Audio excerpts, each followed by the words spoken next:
अस्सलाम वालेकुम dear student, welcome to I'm chemist Pakistan medical and dental council की एक लेटेस्ट नोटिफिकेशन आपके साथ शेयर करने वाले हैं, जिसमें उन्होंने फीस के अबाउट बात की है। अगर एक स्टूडेंट का एडमिशन हो जाता है तो उसको फीस कैसे सबमिट करानी होगी, और अगर वो किस्तों में जमा कराएगा तो तब उसको कितने पैसे जमा कराने पड़ेंगे, अगर एक दफ़ा में जमा कराएगा तो तब उसको कितना डिस्काउंट मिलेगा। सो इस नोटिफिकेशन को पढ़ते हैं। Section 9(3) of Medical and Dental Undergraduate Education Admission Curriculum and Conduct Policy and Regulation 2023 provides as under।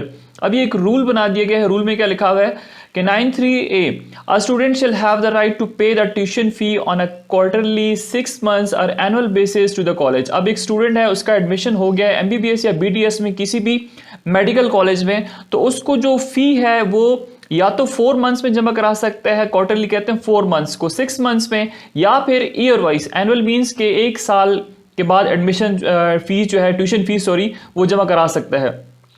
A student paying the college on a 6-month basis is in advance shall be granted a 2% discount in the tuition fee, and a student paying the college on an annual basis in advance shall granted a 4% discount in a tuition fee।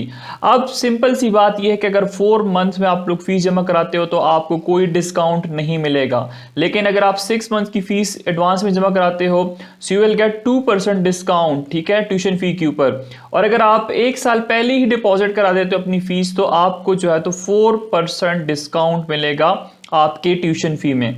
All private medical and dental colleges are directed to provide the facility of payment tuition fee as per the said regulations to students of all session of MBBS BDS programs। So जितने भी private medical colleges हैं या dental colleges हैं उनको ये direction दी गई है कि आप लोगों ने इस तरह की फीस की एडजस्टमेंट करनी है और ये फैसिलिटीज आप लोगों ने तमाम MBBS और BDS के स्टूडेंट्स को मुहैया करनी है।